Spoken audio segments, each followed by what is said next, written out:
back to folk arts and folk crafts in the Ozarks, and we're going to talk a little bit about some of the more decorative folk arts and crafts for a while, and then we'll talk about some folk traditions that are fun. But one of the things, we've got just 3 instances here. We could talk about dozens of different traditional arts and crafts that people in the Ozarks practiced to bring, a little lightness, a little fun to the region. These are things that weren't necessarily necessities of life, but sort of toys and music makers and stuff like that. We know that wood carving has been an important part of folk tradition, and certainly that's something that was brought to the Ozarks. We didn't invent anything here like that. We didn't invent much except Walmart here in the Ozarks. There's a few things we can lay claim to. But wood carving was an important thing. Later we will watch a short film about an Ozarks wood carver and look at all the neat stuff that he has made over the years. Doll making, that's what this woman here is doing. This is a picture from the Ozark Folk Center in Mountain View, Arkansas, and this is their doll maker, or at least she was at the time the picture was made. I'm not sure how old that photograph is. But she is making corn shuck dolls, and it's an example of a folk art, a tradition using what you have around an Ozark farm where corn is the primary crop. You're going to have a lot of stuff left over to make dolls with, or make other things. People made corn shuck hats. There was all kinds of stuff that you could do with this if you were kind of artsy. And we often think of people in the 19th century, the early 20th century, especially in the rural Ozarks, being sort of gritty and kind of colorless, work is, life is work and drudgery and all that sort of stuff. But there was brightness to it as well, and there were always those people who were creative and who were good at making things and coming up with ways to lighten their life and their kids' lives in certain ways. And doll making was one of those. And you can see they probably in the 19th century weren't as elaborate as some of these that this woman is making, certainly with the different colors and all that stuff. But you could come up with dyes in the 19th century if you really wanted to make neat dolls and stuff like that. We also know that musical instruments, lots of people in the Ozarks, even musicians, made their own instruments.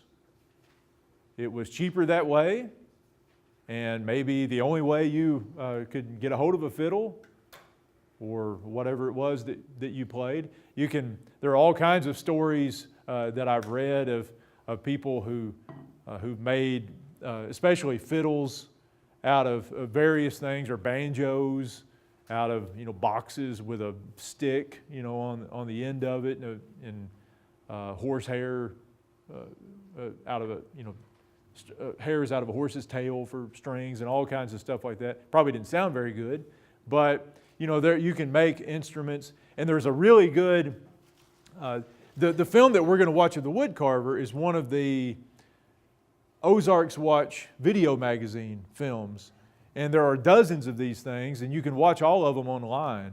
OPT down in the bottom floor of this building, Ozarks Public Television, produces about 10 or 12 of these Ozarks Watch video magazine shows every year. And one of them they did a few years ago was on 2 artisans in the Ozarks. One is a fiddle maker, and I think the other one is a mandolin maker. But I know that the woman, Violet Hensley, who's kind of a national treasure, and an elderly woman who is both a fiddle player and makes her own fiddles and has become quite well known for that. She's one of the people that they focus on. and you can watch that tonight when you get home.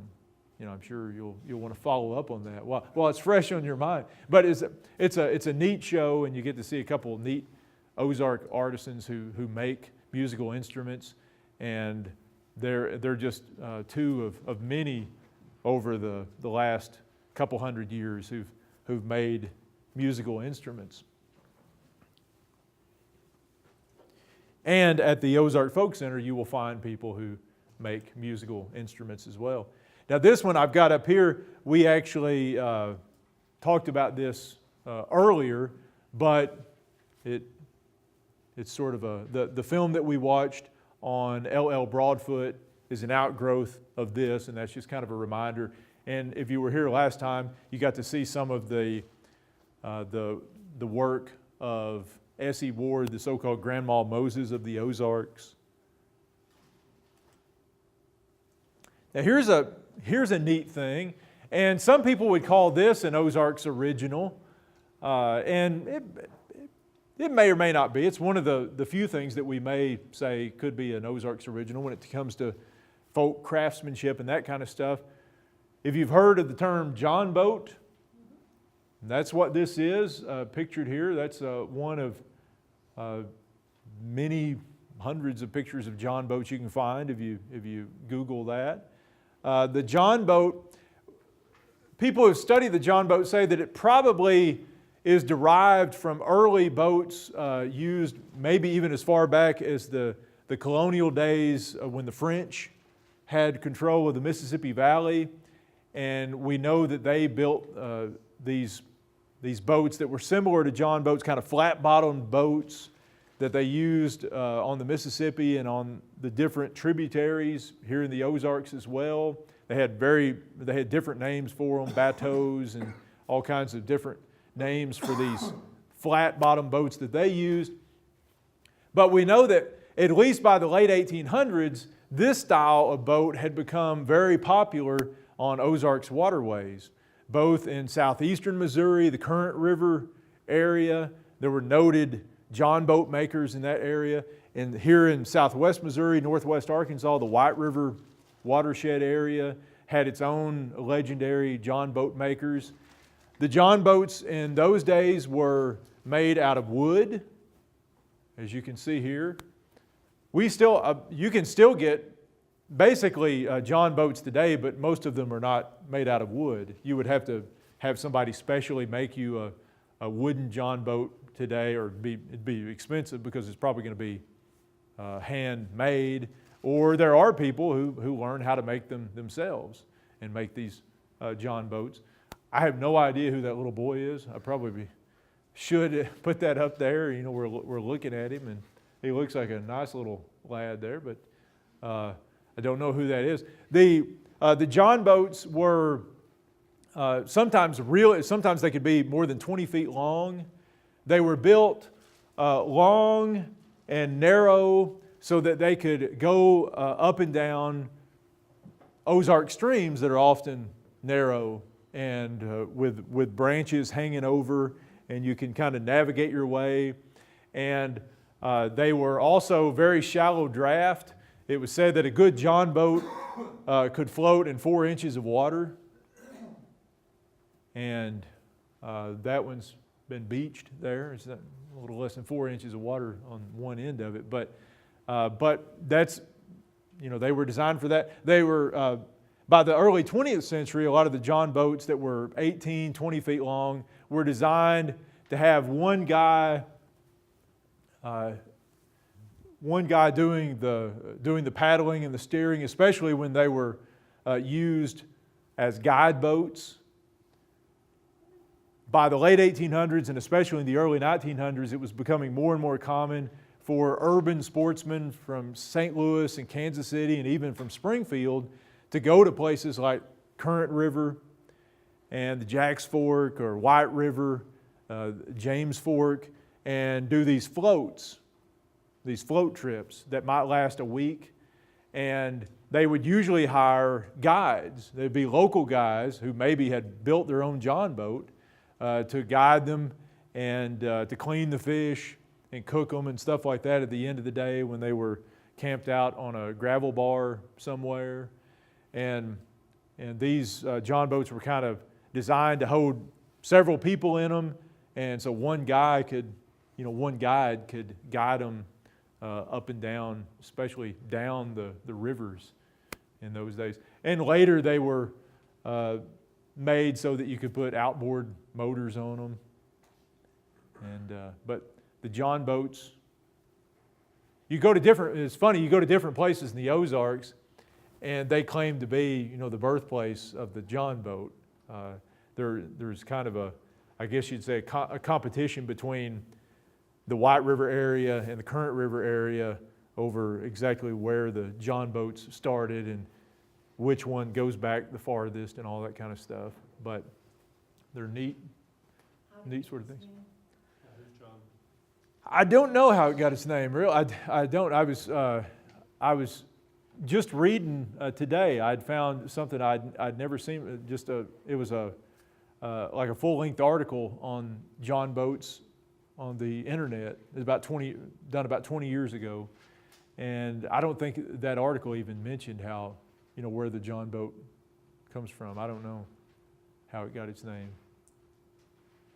There are lots of people named John, so any one of them. I'm not sure any one of them could have. Of course, the John boats were and still are used for gigging. If you've ever fish gigged, or I guess you could use them for frog gigging too, but especially in the Ozarks, fish gigging is still, it's kind of a cult thing. Not everybody goes fish gigging, but the people who gig, that's what they love to do. They love to gig fishes, and there are a few people around the Ozarks still today, speaking of artisans, who are specialists at making fish gigs. And there's a book. This guy, what's his name? I shouldn't have brought it up. There's a guy from Doniphan who is an expert at making fish gigs, and he wrote a book about different kinds of fish gigs and kind of the significance of fish gigging in Ozarks history and all that kind of stuff. I'll have to look it up and report next time what his name is. But it's a really neat sort of thing. And I think there may be one of those Ozark Watch video magazines on fish gigging that was done just a couple years ago. Hastings, Ray Joe Hastings, that's his name. Doniphan, Missouri. Yeah. All right, Ray Joe. Big tall guy. All right, some folk customs. As we skip around here, we got marriage customs, death customs. All societies have their various customs. We still have ours. We don't often think of them as folk customs. And as we've entered the 21st century, we tend to become more homogenized, where everybody sort of does things the same way over much of the country. But you don't have to go too many years back where you did have more distinct folk customs surrounding these basic passages of life that we have. And some of them had to do with marriage. Has anybody ever been to an in-fair dinner? An in-fair was generally something that took place the day after a wedding. Now we're talking about the days before honeymoons, when the honeymoon was plowing a field or something like that. But in-fairs were very common into the 20th century in the Ozarks. They were often held at the house of the family of the groom. The day after the wedding, you get together and have this big dinner. Again, in the middle of the day, sort of dinner. That's when you have dinner in the Ozarks. And it was called an in-fair. I'm not really sure where the word in-fair comes from, but these became pretty common affairs where the entire family would come, extended family would come, and I've seen photographs of in-fair dinners where it looked like there were 50 people outside of a little house. And in these cases, you would usually eat out of doors because most people in the Ozarks didn't have a house that big. maybe part of the reason they tended to get married in warm weather. I'm not sure, but in-fare dinners were pretty common. Also common, and you still hear about these every once in a while, the chivalry.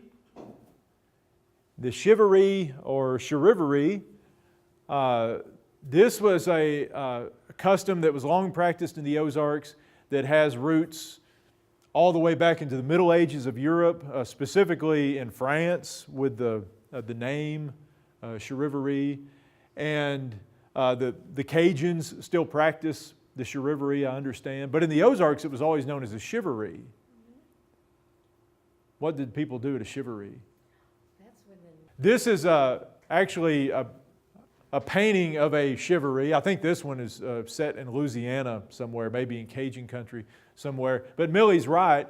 A chivalry is basically just pestering the dickens out of newlyweds. It's usually done on the night of the wedding, again, in the days before honeymoons and maybe what sparked honeymoons. Let's get out of here so these devils will leave us alone. But it's always done at night, and you usually wait, wait till, maybe an intimate moment. And part of the purpose is to disturb whatever's happening, in the newlywed bedroom. And just in general, it's another opportunity for men, especially for young men, but women can participate in these too, to get out and raise Cain and maybe get drunk. That would be part of it for You some. don't leave until they feed you. And that is part of the old tradition, is that you're wanting them to present you with food. And so for people who were used to this in the Ozarks, usually they would have something ready. They would be waiting. Now eventually the chivalries sometimes can get a little rough. And nowadays, I'm not sure how much food is involved, but when it happens nowadays, a lot of times the end goal is to throw the groom in a creek or in a pond or something like that. It's to cause some kind of havoc like that, and not necessarily do anything to the bride, but especially if it's young men, the friends. A lot of times it'll be the friends of the groom, brothers or something like that. Ride a rail. Oh, a little rail. The guys take a Right. rail, Yeah. and then Ride them around. Get on there and they run around Yeah. Yeah, here's and this is kind of neat. And Butch, you're wanting to know where I get all this stuff. This actually came out of an archive in Columbia. But this is a really unique letter. It's one of the few detailed descriptions of a 19th century Ozark chivalry that I've ever come across. And this guy, as we'll see, was not happy about it. This was a letter written in 1888. And the letter, I'm not going to read the whole thing, so it's a long letter. The letter writer is a fellow named G.B. Schubert. And according to the letterhead, he was the collector of Camden County. And Camden County is up in the Lake of the Ozarks area. Not the My Name is Earl Camden County. You remember that show?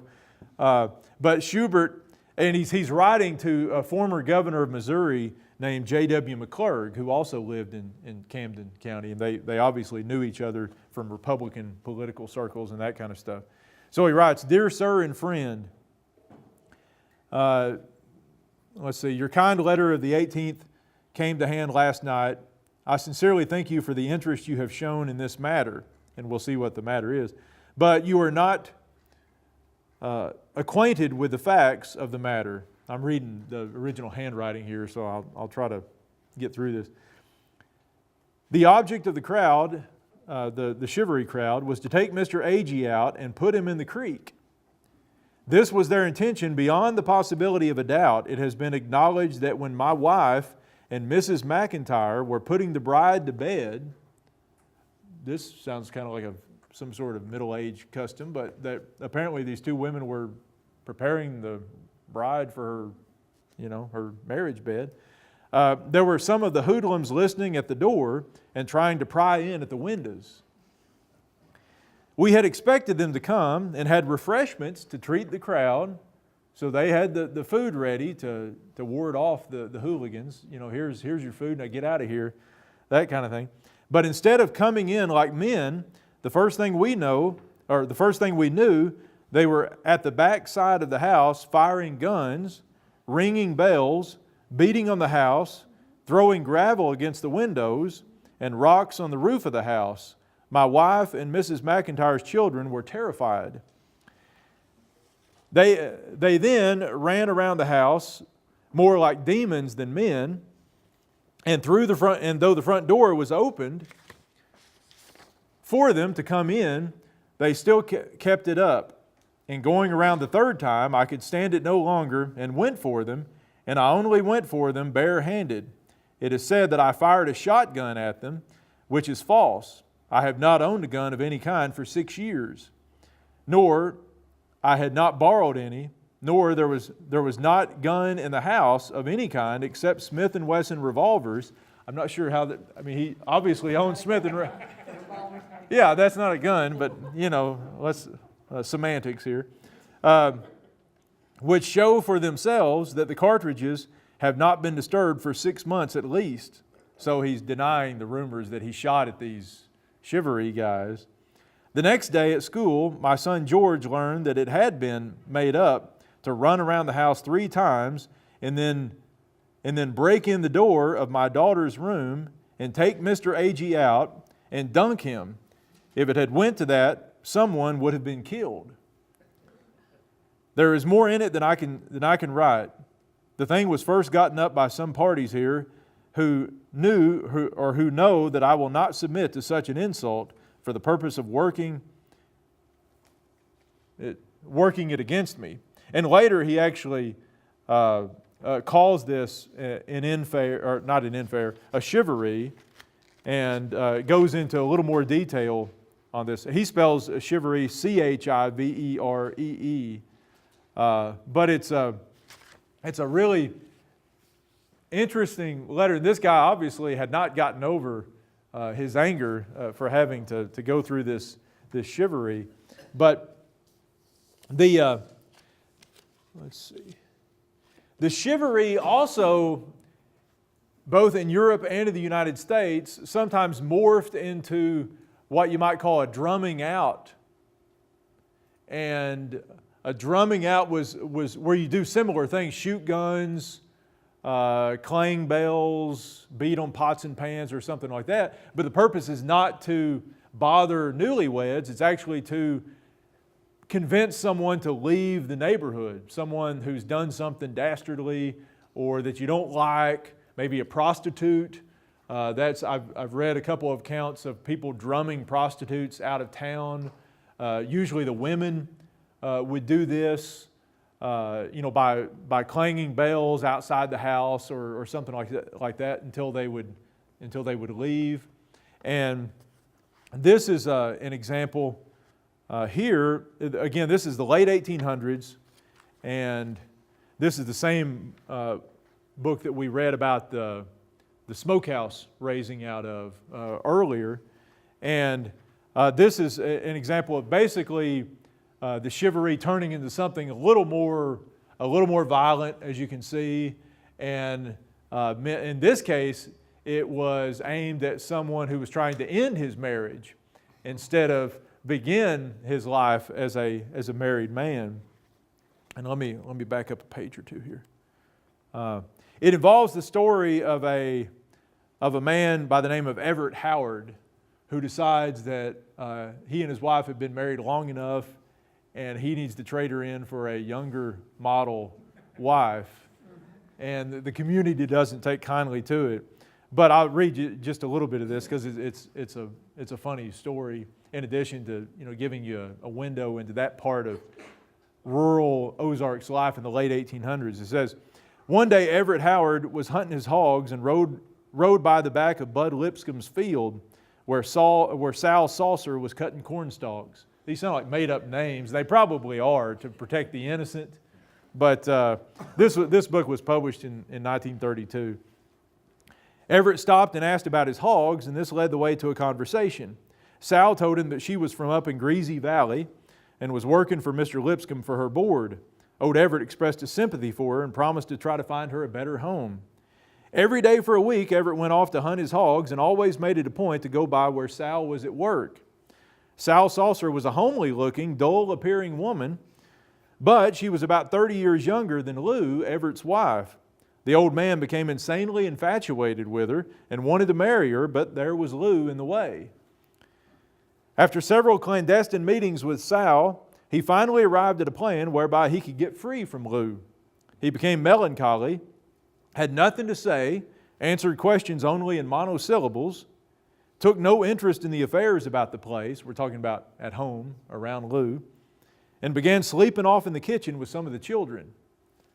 Lou noticed his strange behavior and called his attention to it, asking him to explain. Well, he said that he was in serious trouble. Something had taken place that was bothering him, and it concerned her as well as himself. He then told her that the Lord had appeared to him. That's never a good way to, something bad's going to come after that. The Lord has appeared to me. The Lord had appeared to him and told him that they were unlawfully married, he and Lou, and that they were, in the sight of the Lord, living in adultery. He had demanded that Lou be sent away. The Lord had demanded that Lou be sent away. You got to do what the Lord says, right? And that Everett go and marry another woman in accordance with the law. This shocking disclosure took Lou off her feet. She went to the boys, her sons, and told them about what their father had said. The boys talked to the old man, but he was firm in his story and told the boys that their mother would have to leave. Old Everett's melancholy grew worse. Occasionally he would refuse to eat, and sometimes he sat up all night. And so we skip over to what eventually happens is they have kind of like they bring the preacher in, and they have sort of like a town hall meeting to decide what to do about Everett. Now, I don't know how much of this is embellished. I'm guessing a good deal of it is embellished, but it's a good story anyway. And they finally decide, they're trying to decide whether or not they should let Everett get a divorce with Lou and marry this girl, Sal.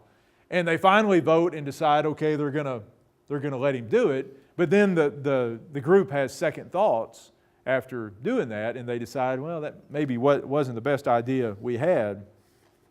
And so a few of them get around and talk to each other and say, we need to just get rid of Everett and this woman. And this is where the kind of other kind of chivalry comes in, the drumming out sort of chivalry. And he writes, this little spark soon fanned into a flame, and the flame into a conflagration. People dropped their work and began gathering at each other's houses and talking. Another meeting at the church was called. This meeting was at night and was for men only. I was too young to go, but I heard about it afterwards. 50 men armed with shotguns and rifles rode to Everett Howard's house. They were met by a pack of savage dogs. Call off your dogs, said one, for we are a-coming in. There's some dialect in here. We are a-coming in. There was no response. A rifle ball through the head stopped the advance of one of the dogs, and the others ran under the house. The men dismounted, and while about 10 men held the horses, the other advanced to the door. 6 men seized a large log and drove it in forward against the door. The door was thrown clear of its fastenings and struck old Everett, who stood with his gun in his hands. The gun was knocked upwards, discharging, the shot going through the roof. Don Phillips wrenched the gun from old Everett's hand and struck him a blow which felled him to the floor. Lou was on her knees crying. Now Lou's still in the house, so it's still kind of up in what, they're still trying to figure out what in the world's going on there. We ain't going to hurt you, Sister Lou, said Jim Sawyer, but we are going to whoop that old man of yourn and that woman. Where is she? Look under the bed, said Ward. That's one of the men. At the same time, he seized Sal by the foot and dragged her out from under the bed. 3 or 4 men lifted her to her feet. Sal fought, bit, kicked, and screamed, but she was powerless in the hands of these men. 2 men held each arm while Bill Ward whipped her back and shoulders with a hickory switch. After he had whipped her for some time, Lou ran up to him and said, "Don't whip her no more, you'll kill the woman." "She needs killing," said Bill Ward. Well, they don't kill her, even if she needed killing. And they eventually send her off. Everett packs up the next day, leaves, And for about 6 months, his family stays in the community and he's gone, and eventually his family leaves and goes wherever he is. And there's no evidence that the relationship between Everett and Sal ever worked out after this whipping.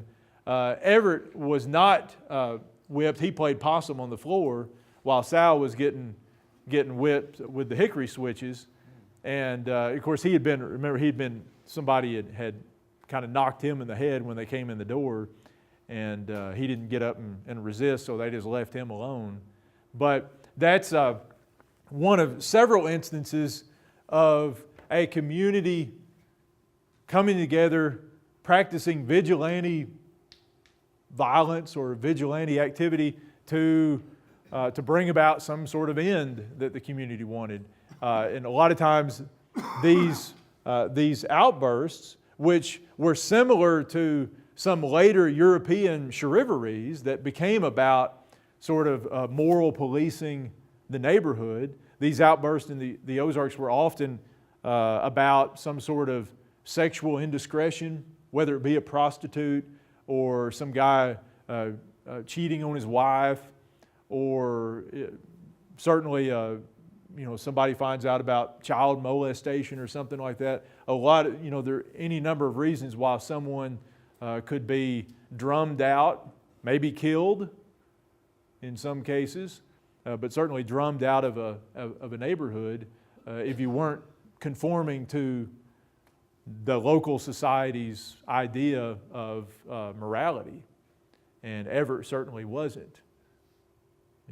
Even if God had come to him like he did to Noah,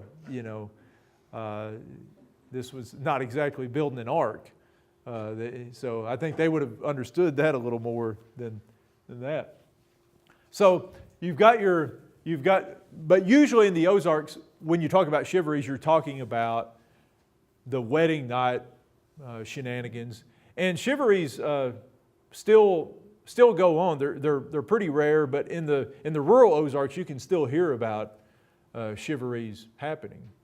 Certainly death customs, if we're talking about the 19th century or well into the 20th century, in most places in the rural Ozarks, you're talking about an age before embalming practices. And it was very common for the decisions of what to do with the dead to be made depending on the season, the weather, all that kind of stuff. It was very common, for instance, in really bad weather or in the middle of the winter, snows on or something like that, to bury the dead and maybe wait until the spring to have a funeral service. Or maybe wait, if you lived in the rural Ozarks, where you have a circuit riding preacher who comes around once every 6 or 8 weeks, wait till the preacher comes. And the person's already been dead and buried for a long time by the time you actually have a memorial service, as we would call it nowadays. That was pretty common. You had, because there was no embalming, and of course rigor mortis sets in, and in the summertime there are issues with smell and decay and that sort of thing. It was not unusual for someone to be buried within 24 hours of dying, the very next day after the death. And talking to some old timers in the Ozarks, you can still find people who remember in the days before funeral homes were common in the rural Ozarks, and when they were still burying people in pine boxes and things like that. Each community generally had someone who was sort of the designated casket maker. It would usually be a carpenter or somebody who was handy with carpentry skills, who would make caskets of whatever size was needed. And these were generally made on the day of the funeral or the day of the burying. It was common in terms of body preparation. Sometimes there were kind of selected people in a community, maybe the granny woman who was, also the midwife, might be brought in if it's a woman to help prepare the body for burial, wash the body, put the dress on or whatever. Generally, men prepared men and women prepared women. That was pretty much the custom. I remember talking to a great uncle of mine, and we were talking about my great-grandfather's funeral. He kind of died unexpectedly, and my great uncle was a teenager when he died, and he was, I guess it was the first time that he had ever been asked to help prepare a body for burial, and he still, vividly remembered the experiences. I guess you would, being a 16, 17-year-old and, having that experience. And one of the things that many people did was to sit up with the dead. Just a couple of death customs, and there are lots of other things that we could go into, from tombstone art to everything else. And as a matter of fact, I think there's another one of those. It's a great resource, those Ozarks Watch videos that are all online now. I think they did one on tombstone art in the Ozarks. And for much of the 19th century, tombstone art consisted of finding a rock in a field and putting it at the head of the grave. I mean, that's about the extent of it. And that's why you go to a lot of these little rural cemeteries today, and if you didn't know it was a headstone, you would just think it was a rock laying there, because that's what it is. But they didn't often have the money often to buy, these hand-chiseled tombstones, and you just get what you can get, and you might scribble initials in it or scribble a name on it, and after a few years, the weather kind of wears that away, and we don't know who it is under that grave. But lots of examples of that. Some holiday customs. One of the things that links at least part of the Ozarks with the South, we've talked about the Ozarks. Is it part of the South? Is it part of the Midwest? Most of you, being from Missouri or living in Missouri, think of it more as Midwestern than Southern. But you still find a lot of people in the Ozarks who practice the black-eyed peas or Hoppin' John. Hoppin' John's really more of a deep South thing, but occasionally you'll find someone who does that. But especially black-eyed peas and hog jowl on New Year's. What is that? Hoppin' John. It's a dish of rice and black-eyed peas with other stuff, onions and stuff like that thrown into it. Again, none of these things are unique to the Ozarks, and we borrow, and in many places in the Ozarks, probably the farther north in the Ozarks you get, the less likely you are to even do the black-eyed pea thing. When I was a kid, we never ate black-eyed peas on New Year's. We ate black-eyed peas and all kinds of peas all the time, but I don't remember ever doing it specifically on New Year's. Yeah, it's supposed to be good luck for the year, and but I don't know why that. Or it doesn't have to be black-eyed. It can be purple whole peas or any kind of southern field pea. I was also told that eating greens along with your Yeah. Yeah, collard greens or mustard greens. Yeah, peas and greens. And that you'd probably be more likely to find people eating peas and greens in parts of the Ozarks than you would Hoppin' John. That's more of a deep South thing. Mess of greens, right? Yeah. So that's that. Other things that has anybody ever heard of the firing of the anvil? That's what this guy in this picture is doing. I don't know where this picture comes from, but you can see here there are actually two anvils.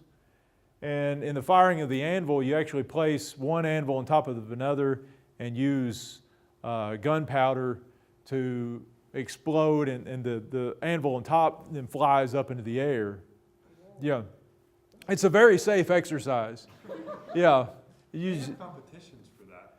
Yeah, it's Yeah, don't they have, I've watched a show on like Discovery about about the anvil firing. Yeah, yeah. That's you want a really good hard hat, or you want to be, inside an iron building or something.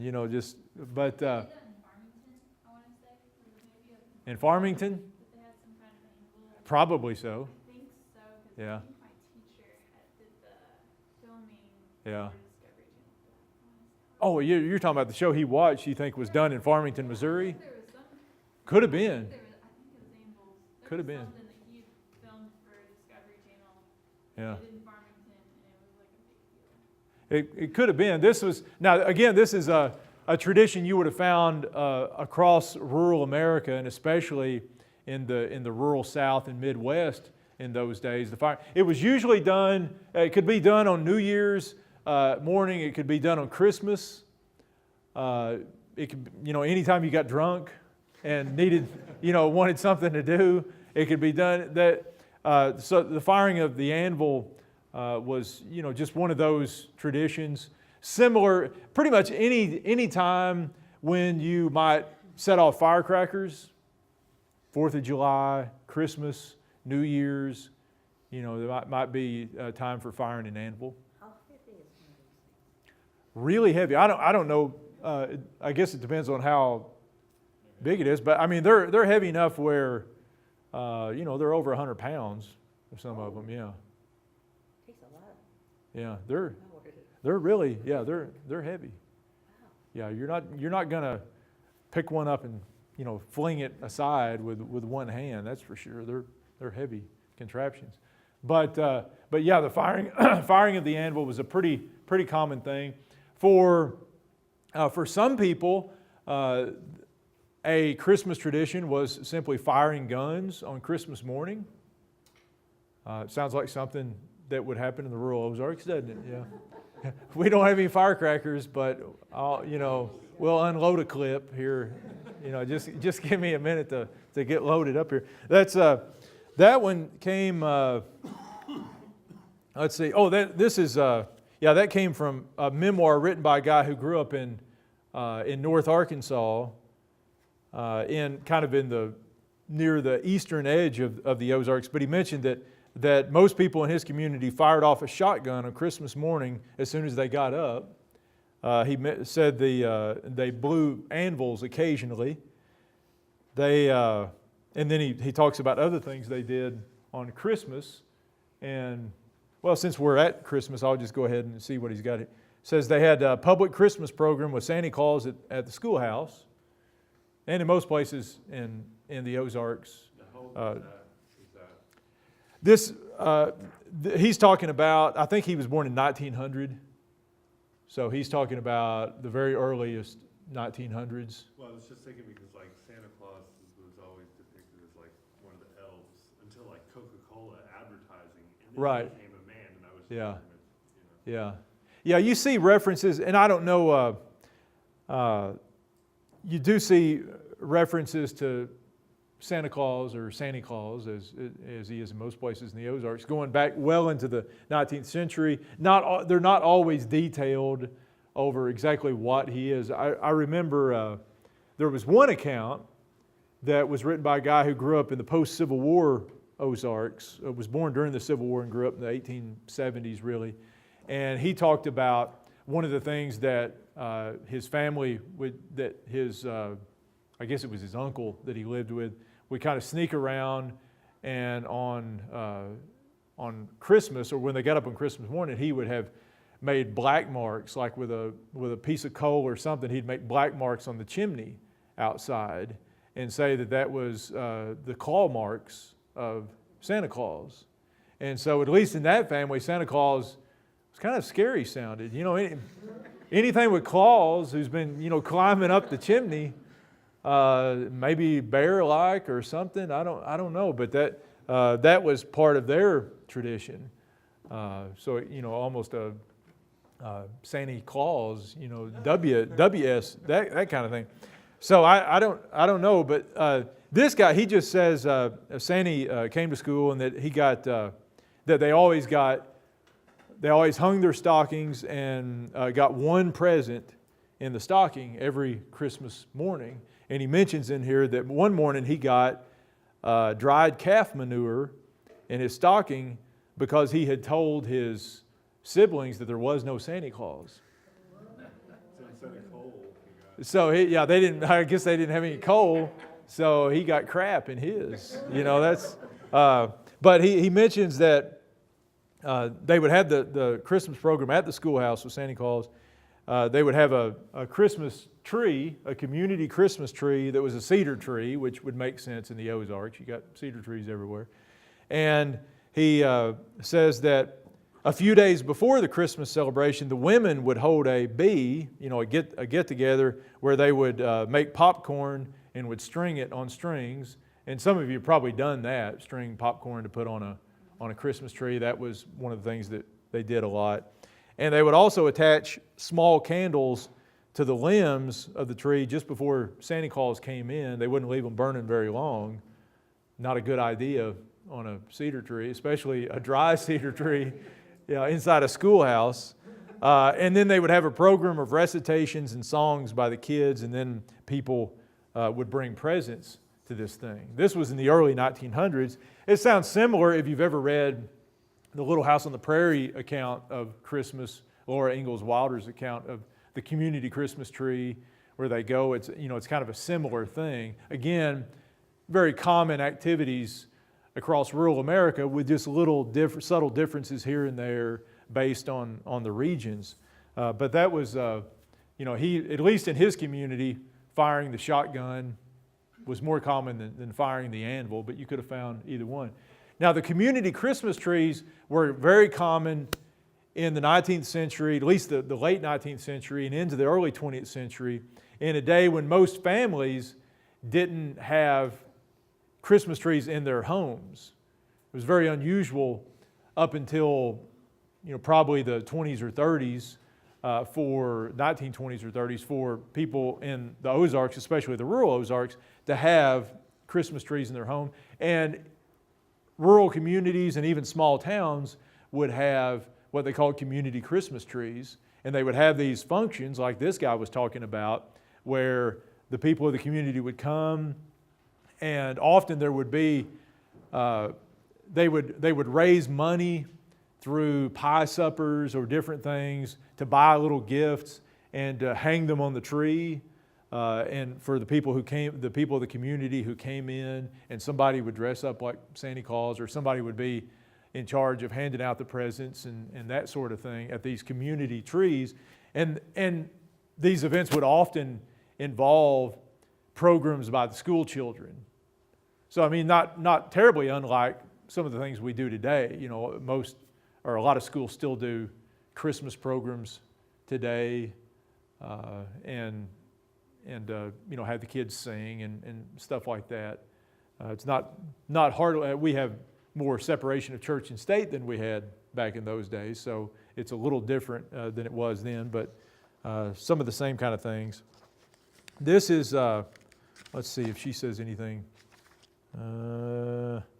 This is a woman who was, again, roughly the same age as the last guy. She grew up, again, down in North Arkansas, and she's the one who talked about using box suppers to raise money to buy Christmas trees for the community. And what's a box supper? Anybody know? Yeah. Have you been to one? Oh, yeah. Where the ladies put like a picnic lunch thingy in them. Right. It's decorated beautifully, and then it's auctioned off. Right. Yeah, the box supper it's what it sounds like. It's a box with a meal in it, sometimes a meal for two. And part of it is, like Millie says, you decorate, the women would spend a lot of time decorating the box. And this was often done, it was generally done in most places for eligible women, older teenage girls, younger women who were not married. And part of the whole drama of the box supper was, the beaux finding out which boxes belonged to their girlfriends and their intendeds and trying to make sure that they bought that one and getting outbid by your rival and all that kind of stuff.